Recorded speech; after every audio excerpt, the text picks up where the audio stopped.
Hi everyone, welcome to the Raw Show with Michael McDonald, and I have a very special guest. We have Matt Jones joining me today. Matt, thanks for being a guest on the show. No problem, Michael. Glad to be here. So Matt is the founder of a company called Honee and is one of Australia's leading entrepreneurs, and he's developed the first tech startup to propel the beauty and wellness industry into the digital age. This app, this tech startup that Matt created allows people to book, cancel, review, and search more than 200,000 beauty services across Melbourne and Sydney, all from your phone. Sounds very convenient, Matt, to tell you the absolute truth. Mate, that was a fantastic pitch. Do you want to be on my board? I just reading that, then I just thought, oh, how convenient is that? But I thought we'd start with your background, though, if that's all right. So, for people that don't know who you are, could you share with us where you were born and what it was like for you growing up? Yeah, not a problem. Yes, I'm Matt Jones. I'm based in Melbourne in Australia, and I have been for most of my life. I grew up in a town called Essendon, or basically just outside in Melbourne, but just near the CBD. And childhood, nothing special. Mum, stay-at-home mum. Dad was a teacher, primary, high school, and university teacher. I think he's what got me into, or gave me my tech savviness, I guess, because I was born 1985, so when I was a kid, computers were just sort of coming out, right? Like, I remember some of my fondest memories as a kid was, going to computer swap meets and like building computers at the age of, 8 and 9. And because my dad was probably at the cutting edge of that, he was teaching computer systems engineering at, at a university in Melbourne, pretty early on, like early 90s and whatnot too. So we always had, better internet than anyone else. We always had better computers than anyone else. It was fantastic. And that's honestly, I think I look back on that, and if I were to reflect, from a very young age, I learned how to solve problems because nothing worked. Like, nothing worked by default. When you put together a computer or a hard drive, or, actually building it and then actually trying to get software running on it, like, the status quo is it's broken. You got to figure it out for yourself. And that's something that's sort of always stuck with me. And I look through every part of my life and everything I've done, and it's always about just relentless, persistent problem solving. But like moving through, I guess, I went to a state school, high school, and it was pretty multicultural one. So one thing that, like, all of my friends spoke multiple languages, and that kind of stuck with me. And so when I got out of high school, the only thing I wanted to do was learn a language. I didn't care about anything else. Actually, I didn't know what I wanted to do, to be honest. So I went to university, learned Japanese, ended up going over to Japan and studying over there as well. And from that, I just learned that, okay, I can pretty much learn anything. So I never really stopped learning. I've ended up doing like 4 degrees now. So I've done 2 masters and 2 bachelors, all sort of different things. But, that sort of thirst for knowledge and learning hasn't really stopped. And I've applied that in my career and my business. So in probably my first sort of foray into startups was when I was in university. So actually I nearly got kicked out of university, as I spent probably the first 2 semesters, I failed almost every subject. It was just ridiculous because I was just spending all my time building a web hosting company. And I knew nothing about web hosting, like literally, I had to learn it all from scratch. I had a mate online who, to be honest, I didn't even know, like I'd never met him, but we were just mates online. We met on ICQ, and we said, oh, hell, let's, through different forums, let's build a web hosting company. So we got one up and running. We registered a business over in the States, and, when we started it, we were like 18 years old and we're acting like a professional company. I remember having the stock photos of, people in suits and like a big team on the website and everything. But it was all pretend. But we scaled it pretty quickly, to be honest, and we had hundreds of clients. And it got to the point where I was spending all my time like 24/7 just at home in my room at my parents' house, just like answering customer queries, solving problems when things weren't working. This was all way before cloud hosting. And basically, we just rented out servers in Atlanta over in the States. And, we'd rent out a big server and then we'd put it into smaller packages and sort of sell that on at a markup. And it was a pretty good business because, we'd rent out a server at 1,000 gigs a month of bandwidth and we'd be able to oversell it for about 8,000 gigs. And we made a good profit off that. But it got to the point where I had to choose between university and the business I was doing. And I think luckily that university won out in the end. It was just killing me. We certainly weren't earning enough money to hire staff, but it was pretty good, 18, 19 years old, having your own company and bringing in some sales. Were you one of those people that would actually, like, rather than doing your essays or your revising for exams, you would be learning how to do more for this web company? Pretty much, yeah. I remember the amount of exams I rocked up to just the night before with the textbook open, thinking, oh, how hard can this be? Like, I'm figuring out how to write raw Apache during the day. I'm surely I can figure out accounting 101. But sure enough, failed. No good. And actually, that kind of hit me because I thought I sucked at studying. Like, I thought I was really bad at it. But it turns out to be good at it, you just got to actually study. And that's something I learned later on. Yeah. Yeah, it's almost like the exams that you do is just a test of how much you can remember, isn't it, as opposed to how much you know? Yeah, pretty much. Actually, to be honest, I was having a conversation earlier today, but that's why I love languages because a lot of exams you got to focus, like you got to narrow your learning so you can focus specifically sort of what's on the exam. But the great thing about languages is you can just go out and just learn everything, right? And the more you learn, the better because it helps you network more. And that's why I really take up languages. Like, I love them. And, yeah. So going on from there, so I gave that up, went and studied, took it seriously, got a job at the casino. I was working in casino for 4 years or 5 years. And then I ended up graduating, finishing up university, and then got a job in commercial banking. And that's where I actually got to wear the suit and tie. And that was, actually became a proper busy business person, which is really cool. Didn't last long, though. I probably spent, 4 or 5 years in that career, or I can't even remember, to be honest. But it was fantastic. Like, working in a bank coming straight out of university is brilliant. You get a good salary. It's very quick to get promotions. They teach you everything you need to know. And, I'm coming in as a kid and pretty much, and, I'm handed clients which, do billions in revenue and turnover. And it's a huge opportunity. And they flew me around the world, and it was fantastic, but to be honest, it didn't last long. It wasn't long before I'm already side hustling, already starting to build my own stuff and realizing, okay, I want to do this, and didn't last long. So by the end of the 4 years, 4 or 5 years of banking, I'm just I have to do this. I have to go do another startup. I can't do this. So what happened to the web hosting company then? Did that just stop when you left uni and then got the job? I mean, what happened to that? Sold it, mate. It was fantastic. I bought a car from that. It was good, actually. So ended up negotiating a sale, and we just sold the customer list. We sold it to a big company, and they gave us a good payout. I bought a car. I got to travel overseas for a good year and a half from that money, and that was fantastic. Yeah, I guess it was a kind of exit, but not the kind of exit you read about. No. You don't hear that. You don't hear that very often, do you? So what did you start off doing then? So banking, you mentioned that you were already trying to think of something new to do. What was your next best thing that you came up with? Yeah, basically, I tried to connect. There's a local sort of classifieds, kind of Craigslist. It's called Gumtree here. I think you guys might even have it over in UK as well. But we do, yeah. Yep. So I basically built a script to connect Gumtree and eBay together. So essentially, people who wanted to buy stuff on Gumtree to connect them to items and services and stuff on eBay. And, the end result is, just to cut this off, was it sounded like a really good idea. It sounded like, oh, this is a great idea. Why don't I do that? And, it kind of worked to a certain extent. People were transacting on it. It had actually message them automatically on Gumtree saying, hey, we found this. And, we got a lot of praise for it. People were like, oh, this is fantastic.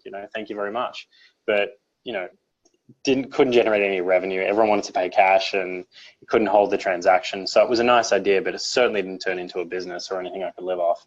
And to be honest, that's kind of like, that's when it really sort of hit me, because it failed. And I'm glad at a certain point I called failure on it and sort of hung up the towel, because I learned a lot from that. And it also made me realize that I have no effing idea what I'm doing here. Like, I want to do this, but I am so far behind everyone else. And like, I'm like, I can execute, I can do stuff, and I'm pretty smart and pretty good at figuring things out, but I don't know what I'm doing or what I want to do. So at that point, I realized I need to be around successful people. They always say that, you can learn from your failures, but realistically, you don't. I think you learn more from successful people and seeing how, people are winning and how they're going really well. So I decided at that point, I'm not going to stop at nothing. I'm going to find someone who's building a really good startup. It's going really well, and just learn from them. And so at that point, I joined Delivery Hero at a very early stage. So, Hungry House over in the UK, it's the same, it was the same mother company out of Berlin. And so it's online takeaway ordering, a bit like Grubhub over in the States. And essentially, the early stage in Australia, I took them to 4,400 restaurants, set up the sales teams, brought on multiple verticals. I got the opportunity to be based over in Berlin as well, meeting the founders and everything like that, and retraining the sales teams. And I found I was actually pretty good at sales and sales leadership. Must have come from, all my hustling and everything, but like I'd never been formally trained. I'd never had a sales gig before, so I just kind of fell into the role, and it kind of worked really well. And then things just kind of spiraled out from there. When I was in Berlin, I met one of the founders of Groupon, and basically within 24 hours, I'd signed on with his new company called Quando, which is table reservations at restaurants. And the very next day, I was on a flight with a budget over to Singapore to set it up, and basically launched it over in Singapore. And that went really well. Within 5 months, we overtook the local competitor, Chope, and it was really cool, like building a startup from scratch in another, Asian country. And from there, that gave me like a lot of experience. And at that point, I thought, oh, this is fantastic. This is going really well. They ended up getting acquired, to be honest, for about $400 million, which is just brilliant. It was just mind-boggling the amount of money he made. But at that point, I'm thinking, holy crap, I have to do this for myself. This is fantastic. Definitely. But it didn't stop there, actually. That's when I got a call from the founders of Zomato. And, I'd lived over in India previously, and, I knew all about Zomato. And ultimately, they wanted to buy Urban Spoon in Australia. And so they brought me on to lead the expansion into Australia. So, this was start of 2015. I basically flown back from Singapore, set up shop in Melbourne. They bought Urban Spoon for about $70 million. And then I found myself with a community manager and one of the senior VPs from India sitting in Melbourne with an app with 10 million users, and it was just us. We had to figure out what to do with it from there. But we very quickly monetized it and, hired 100 employees and took it to, nearly $1 million in revenue a month in the space of less than 12 months. And that was a huge success. And that sort of leads me to where I am now. At that point, I'm like, got to do this for myself. So what did you learn from, because just making notes then, the list of all the things that you managed to do and then dive on and the opportunities that you were able to take advantage of. I mean, I took note of at least 5. There was at least like 5 things that you did, or the experiences that you had from uni all the way up to Zomato and then to Honey today. Like, what did you learn from all those experiences before you launched Honey at that point? Because you had a lot of experience, a lot of potential failures or successes. You must have learned quite a lot to then be able to say, okay, I can feel like I can do it myself now. Because up until that point, I'd imagine you've been like more of an assistant to it. But Honey seems to me to be at least a thing that you've then decided to take the reins. Yeah. So what did you learn before you decided to dive in? Yeah, it's interesting. You learn a lot about different elements of the business, and that's the great thing about being exposed to startups, because they throw responsibility at you, right? So it's not just like, I'm hired as a salesperson and I just sell or anything. You get to see all facets of the business. It's kind of like a little bit like Wizard of Oz, right? Because you get to see behind the curtain and you realize that, you know, some of these big, massive, multi-billion-dollar businesses are just like, you know, a bunch of people who've put it together. And, you know, you see sort of what's going on behind it, how much of a shambles the, you know, the CRM, the customer relationship management system is, and the sales process, how it's just hacked together or sticky taped together. And, you know, you get main thing that I learned was that it can be done, right? Like, the confidence of seeing it done over and over and seeing all these different variety of German and Indian businesses and seeing it built from scratch, you learn that, like, hey, it can be done. I can do this from scratch and take it all the way through. Once you know you can do that, that's pretty much all you need, because you figure it out as you go along. And it's kind of that big shock, because you work in big corporate and you know, you think there's some kind of like magic source to it. You think there's some kind of like, okay, well, this is you know, the bank I was at was $1 trillion company, and it's, you know, got 10,000 employees or more than that. And you just like have this kind of respect, like it's this massive thing and you could never kind of achieve or build something like that, but you seriously can, right? Like, it's just about starting small and taking the next step forward and then building and building. And then the rest of it all comes down to who you hire and the people. And that's probably the one thing that I got out of Delivery Hero, Quando, and Zomato. It's how to hire amazing people and build a great team. Because ultimately, I'm only ever going to, like, at the start, sure, I'm hacking away at it, I'm building it, I'm setting the vision. But after that, most of the execution, you just can't do it yourself. You have to have an amazing team to do it for you. You have to have them incentivized. You have to have them loving what they're doing and really believing in your vision. And you've got to have trust, because when you're doing this and you're, you know, putting your life towards it, you know, traveling from country to country on a whim and working 7 days a week, you know, working at airports and doing the most outrageous shit. Like, literally, you have to love the people you're with and you have to respect them, because you become like a family.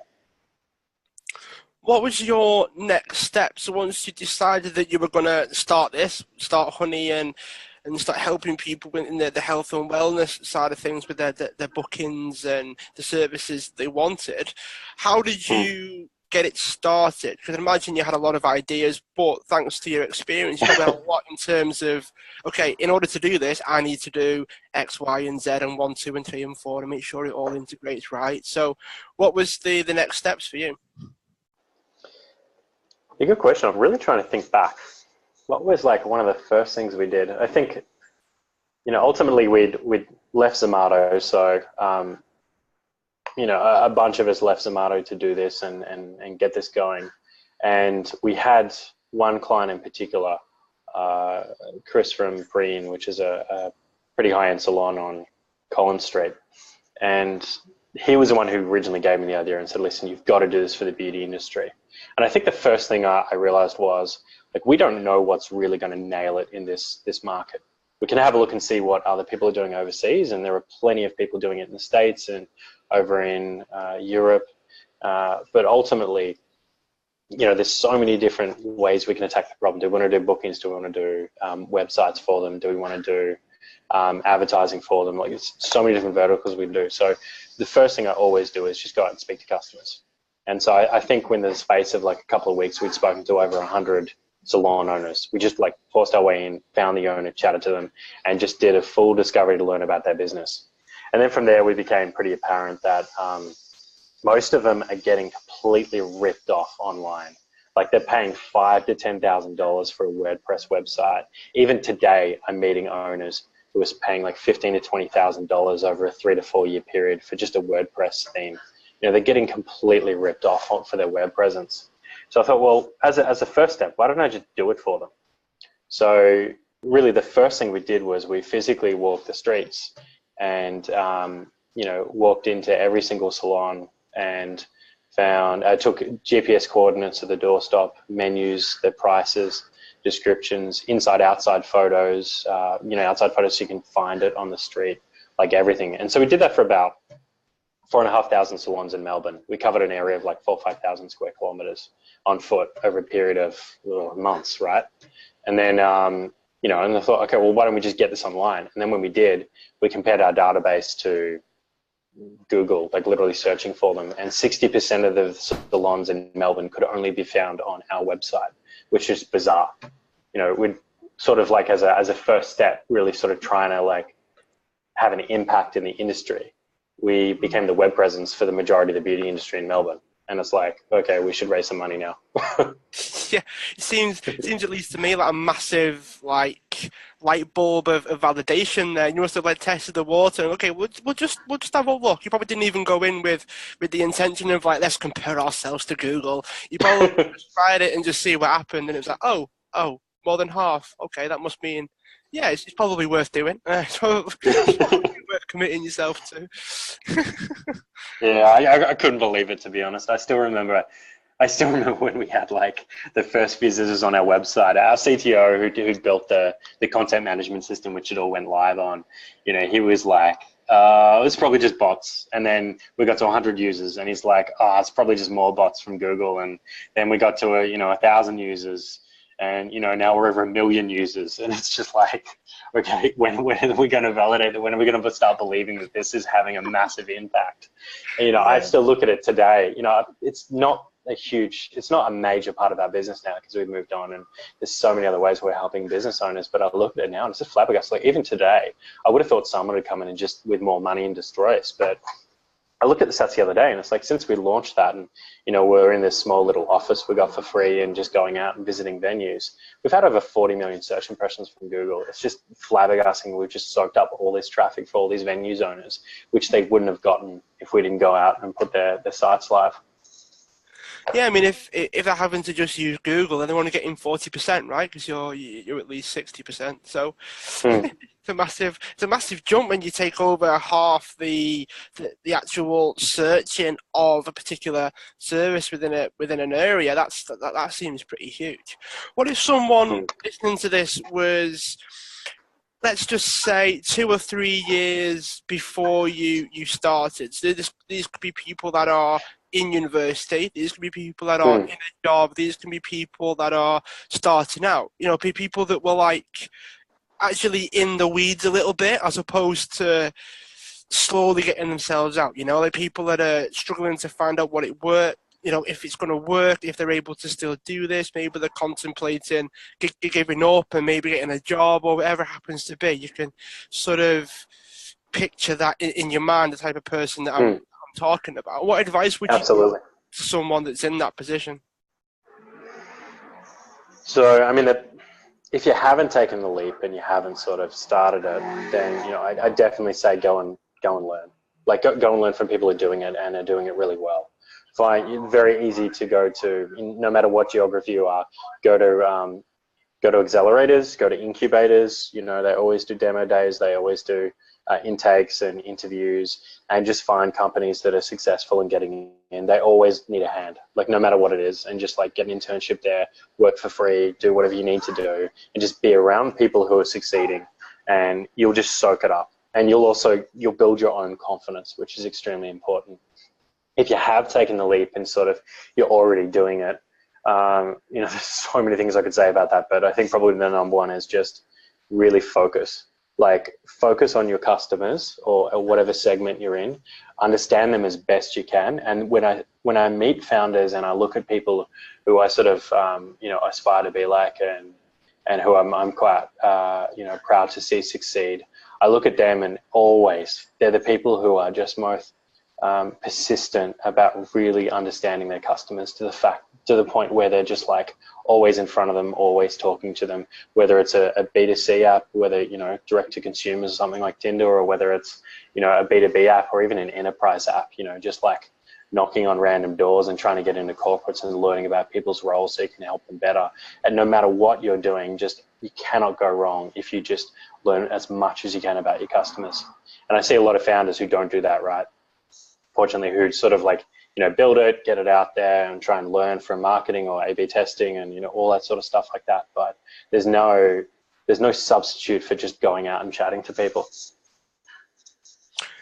I definitely second that. I mean, it seems it seems like a tried and true thing that not many people still believe works or still believe is worth doing, because a lot of people do want to try and scale things quite quickly nowadays, don't they? It's all about how big can you make it and all Hmm. those sorts of things. But I mean, don't get me wrong. There's definitely value in that. I'm not saying you're not allowed to do that, but for someone that's in a startup position, just you having 10 people that you've listened to, that you then solve their problems or create something to help those 10 people, that's better than trying to scale and end up with nobody because you're not really customer centric, So you've got to try and find that balance. Absolutely. Yeah. So we're getting reasonably into the weeds now regarding like the lessons that you've learned and the different aspects of what you've had to go through and how you've got to the other side. Is there Hmm. anything that you can think of that you haven't said yet? So we're coming at this from a leaving no stone unturned approach now, Matt. So is there anything that springs to mind from what you've said so far that you think could be valuable to our listeners? Hmm. Hmm. Good question. So, not really. I think maybe if we go into a bit more about sort of where Honey's at now and the journey that I've taken since then, because very early days we just sort of hacked it together, but we've been in a very fortunate position where we've been able to raise money, right? And that's sort of been responsible for a lot of our growth to date. So I think perhaps maybe if I talk about maybe some of the changes that we made in the company over the past 6 to 12 months, because this is one thing that isn't really advertised, in a lot of the media that I do, but it's an important learning too, is that we actually made a pretty hard pivot when we were doing the business because things weren't working out so well. And I'm quite comfortable talking about that, but I think it's really important that people hear about, it's not all huge successes in businesses and startups. You go through some pretty hard learnings too. So, and I think that one of the most important lessons I get out of that, which it's important to tell a story, is that you got to know when to make changes in your business. You got to know when to call it quits too, because we had a vertical which was, for all intents and purposes, going extremely well. We were selling advertising on the website, and that was pretty much the focus of the business. I had salespeople in the field, quite a few people were bringing good revenue, $30,000, $40,000 a month in revenue very easily. And this is great. Like we'd only raised, 400 grand at that point. So we're in a pretty good situation with this business. But in the end, like when I went out and chatted to more business owners, like the more and more I learned, I realized that we weren't even solving their problems. We'd listened to a bunch of owners who needed more customers, and we went and built a vertical based on that and tried to sell it to everyone else. And it kind of got to the point where like we're generating revenue and things are going very well, but I realized that we weren't really like solving a lot of people's needs from a mass point of view. And we were trying to convince ourselves that it was working, we're doing well based on the revenue we were doing. But it's at that point I'm really glad that we met a pretty prominent venture capital firm in Australia and some other mentors, and basically went through the business. We chatted about it a lot more, and we realized that I knew it in my gut, but we weren't really doing what I wanted to be doing. We're focusing on, in the beauty industry, we're focusing on acquisition, helping them get new customers, when realistically what they need is they need a way to help with their regulars, because beauty salons are all about regulars, people coming back again and again and again. And that was one of the hardest things I did, because I literally, I had to pretty much hit the reset button on the company, shut down the vertical, ended up letting go of staff as well, and then starting again from a completely new angle. But because I had the confidence to do that, and because I made that decision when we did, it allowed us to sort of allowed us to grow out this new vertical, and it's where we are today now. And we've built probably the best salon management system in the world. It's doing stuff that no one else can do in terms of online bookings. It's getting it's getting regular customers back end for salon owners, completely automating it for them. And now their businesses are completely reliant on our system that's changing it for them, saving them, 60, 70 hours a month on the phone to customers. And that's like massively changing their lives. You've got salon owners now which have free time to sort of focus on developing their staff, which they didn't have before. And I look at that now and what we've been able to achieve, and I look back at what we were doing previously, just selling like banner ads on our website and trying to monetize our traffic, and there is no comparison between the value that we're doing. And so that's one thing that like I really want to get across, that it's important that even if things are going well, to always question it, look at it and going, am I really adding a lot of value, regardless, even if the metrics are looking good and the revenue's going well. Just for someone that doesn't really understand the language that you're using, what do you mean when you say vertical? So you mentioned investors and things like that, which I'm assuming people will understand, but what would you say a vertical was? Yeah, gotcha. So ultimately a vertical is kind of a business line, right? So for example, we're in the beauty industry. One vertical could be, an advertising arm. So we're taking money for advertising to help them get new clients. Another vertical within the same industry could be salon management or software. So giving them a piece of software so they can manage their calendar, manage their staff, all those sorts of things like that. Another example could be like if you look in the food tech industry, one vertical is online reservations, like reserving at restaurants online. Another one is online takeaway ordering. So a vertical is basically just another line of the business within the same industry. Right, okay, yeah, cool, we get it. Cool. Yeah, it's just for people that might not fully understand it, that's all, Matt. So, yeah, keep going. Absolutely. And then, so I'm always being reminded to just focus, absolutely nail your vertical, absolutely nail sort of the arm that you're in. But, the beauty industry, there's so much we can do here.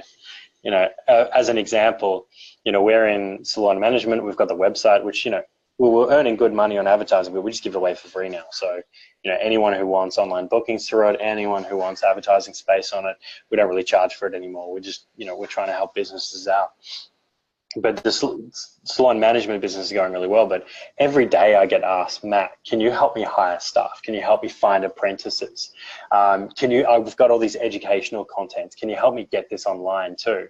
And so these are all like different verticals. And it's kind of like going down the rabbit hole a bit with an industry. And I just see the future and I just think, you know what, this is like, Michael, man, like I honestly believe the beauty industry is like the hotel industry like 15 years ago. There is so much you can do in this industry to help people. I think as well with the beauty industry, it's all very hands-on. It's all very people-orientated as well. Because one of my previous businesses was personal training and also tennis coaching as well. So within the activity industry, so to speak, or the health or the wellness industries, it's all very like person-to-person orientated. Absolutely, yeah. It's one-on-one relationships, right? You know each other's name. You're looking at each other in the eye. It's very personalized. And I like how you said with the repeat customers as well. And a lot of them are built on like loyalty bonuses and little coupons to keep people coming back, and all those little things is just enough to keep people coming back for more and keep the repetition coming in, which is quite a good way of running things. And I guess with your system that you've created as well, it just takes that online and takes a lot of the grunt work out of it, I would imagine. Absolutely. It makes their lives a hell of a lot easier. And to be honest, a lot of them don't know how to do this, which we can do at scale very easily for them and completely automated. But, above and beyond that, there's feedback, right? Like in the beauty industry, you get a haircut or, maybe personal training is a little bit different, but ultimately like you do a session or you get a haircut and then, the beauty salon's a perfect example because sort of right at the end of your haircut, they're holding up a mirror and going like, so how do you feel? What do you think? And, they're really trying to emphasize and make you look and feel beautiful, make you look and feel good. And it's very hard to get honest feedback out of customers because it's not like you're going to turn around and look the stylist in the eye and say, I hate it. Or, it's like, this is not what I wanted at all. Because they're like smiling at you, beaming with the mirrors and all that sort of stuff like that. They're kind of like an artist. You don't want to upset them. So to be honest, this is one of the things that flabbergasted me, but like no one was getting feedback, like honest, candid feedback in this industry. And that's one of the first things we did. We literally just, when you finish your booking, 2 or 3 minutes after you walk out of the salon, you're getting an SMS asking, so like, what did you think? And, and recording your feedback. And now 56% of all bookings provide feedback to our salon owners. So, immediately we've got salon owners who, we see it like 20 times a day. They're checking what customers said about their haircuts from their staff, because they're obsessed with getting feedback in so they can retrain their staff or deliver a better service. And I think that's one of the things going to have the biggest impact on the industry, because it just sort of wasn't there before. One of the things that you touched on, and I don't think we've had the chance to really look at it in a bit more detail, was you had to raise money initially in order to take your company to where it is. So it wasn't like you had the ideas, you had the execution, but sometimes money is in fact the only barrier that you have in order to do the things that you want to do. So what was the process like? What was the conversations that you had? I mean, did you have to negotiate? What sort of tactics did you use? This will probably be the last thing that we get to before we get to the last couple of questions. So what was that like in terms of being able to raise money and then being able to take the idea of Honee and really explode it? Yeah, pretty straightforward. I mean, I worked with some very experienced people who've invested in some major companies who've done very well. And ultimately, it was a bit intimidating at first because I assumed the worst. I assumed everyone was sort of out to get you, as a lot of founders do. But you realize pretty early on that after chatting to, the first thing I did was I just went and chatted to a bunch of founders who'd raised previously. From the same people, and you learn very easily, like, okay, very straight on that, no, these guys are fine, they're awesome, they help you through it. And once you take that sort of intimidation away, it's a very straightforward process. Our lawyer, their lawyer, we negotiate terms. I think the scene's gotten a lot better, particularly in Australia over the past few years. But no, there weren't any really surprises, and we're fine on valuation. Didn't really have to negotiate too hard on that. And the amount of money we wanted was fantastic. We actually ended up knocking back more than half of the amount of money. We ended up raising like 1.25 in the last one, but like we had over 2 mil on offer as well. And that was a very interesting process, trying to figure out who we were going to let invest too. But it's a nice position to be, but I'll tell you what, it's stressful when it happens, because there's universally, if you try and like cut everyone's amount down, you just pissing off everyone basically. So it's not actually a nice position to be in, upsetting all your investors universally. But what can you do, right? So the process was pretty straightforward, and it's pretty easy to meet people who've done it before, so you can get advice on what's normal and what's not. And then, it's all just sort of all hands on deck, just sort of waiting until the money hits the bank account, because you can't celebrate it. And even if everything's signed and done, you cannot celebrate until you got the money in the account. No, that's true. Yeah, for sure. I mean, the amount of like almost yeses or maybes that you might get in your industry must be at least in the 3-figure range. Yeah. So, if you got any advice for someone that maybe wants to go down the tech startup route or the app route or that side of thing, and I guess you would angle it in a way of, if you were to do it again, so if you were to start again, what would you do differently? That might be something to add into your answer, so to speak. But if someone wanted to go down your path, what advice would you have? Yeah, gotcha. I think when I first started off, the team was an important consideration, and I was quite lucky because I was working with people I'd worked with previously at Tomato and got them across. But I think back to the first time I started a startup and some of the other founders that I know, and I think not being just going out and trying to meet as many people as you can and trying to find like-minded people is really important. I think I was too shy. When I first started off, I was kind of like, well, it was really weird now, because like now I'm on radio, in PR, just talking about my ideas and what I want to do in the future and not really caring. And, I know it all comes down to execution, and it's very easy to tell people about what you're going to do in the future.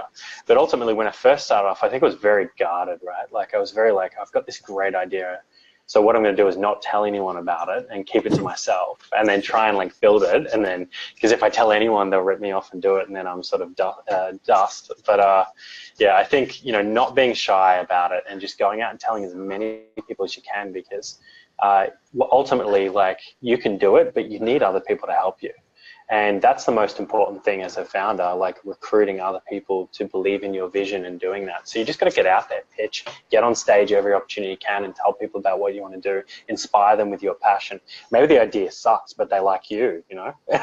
And then because they come in, they help you develop that idea even further. Because ultimately, like, I'm a non-tech co-founder. I don't know what I'm doing with coding. And so the first thing I was worrying about was getting a coder or getting someone who could actually develop. And I wouldn't have been able to achieve that if I didn't go out there and just, you know, scream it from the top of the buildings about my ideas and what I wanted to do. And I think that's really important, like, you know, attracting a team and just sort of getting the word out there about what you're doing. Yeah. Awesome. Well, last couple of questions for you, Matt. Again, I appreciate you being a guest on the show. What Sure. resources do you have for someone? Because you clearly you run a tech startup. You must have an element of prioritizing your day. Maybe you've got some routines that you have to go through. Maybe you've structured your day in a particular way. What does your day look like, and how do you to keep yourself productive? I'm going to be honest here. I'm probably like the least inspirational person you'll ever meet in terms of productivity. I've got no methodology. I don't read books. I don't do any self-help stuff. I literally just work my ass off, Michael. Like, you know, 7 days a week, every hour I can squeeze out of it, and the same with my team too. In terms of prioritization, you know, it's just, for me, it's important that I just keep chatting to my team. So, you know, my day is just one-on-ones on the phone to everyone, making sure everyone's got exactly what they need to do their job. And if they don't, then my job is to solve that. Apart from that, you know, in terms of resources and everything, like, yeah, I don't really have anything. Sorry, man. I wish I could. If you find any, let me know. Well, I mean, there's a lot of things that you could do, but I guess it's a good thing that you've not had to, or you've not needed to as well. I'd imagine if you were at a point where you really needed to, then you probably would. It's not like it's out of your remit to do those things. I guess it's probably just more of a want or a need that needs to be filled that you haven't had to fill, which is quite, I guess it can be a good thing, you know. If you need to massively structure everything that you do, then there's probably a not so great reason for that, you know. All right, so last couple of questions then for you, Matt. Yeah, absolutely. Before we get there, if someone wants to find out a bit more about you, where can they go? So this is your chance to share websites and links and social media as well. So go for it. Yeah, sure. I'm not that active, to be honest, but you know, or anyone can add me on LinkedIn, and I'm happy to share advice or answer questions or chat. I mean, just look up Matthew Jones on LinkedIn, or look up Honee, which is HONEE. On LinkedIn, you'll find me pretty easily there, and our website, which is honee.com.au, which is HON. You can actually just go to hon.ee, and you'll find our website and check it out. All right, cool. Last question for you, and I ask everyone this, and we've had answers ranging from funny to quite strange, so we can blow everything wide open with this one. And it's, what would you like the world to know about you that it doesn't already know? Okay. Yeah, good question, man. I guess, yeah, one thing we didn't cover was, you know, well, top of mind, I absolutely love movies, right? And if when Honey's all done and sorted, we've IPO'd, and, you know, with the next Google, I think I'd like to open up my own range of cinemas, to be honest. I think I'd like to make them free 24/7 and just show my favorite movies, because there's nothing I like more, and there's nothing I get more inspired by than, you know, good movies. And I'd like to bring that back and share it to the world, to be honest. Awesome. Well, Matt, again, thanks for being a guest on the show. I appreciate you carving out the time, and I can't wait to see what happens next with Honey. Yeah, thanks for your time, Michael. Cheers, mate.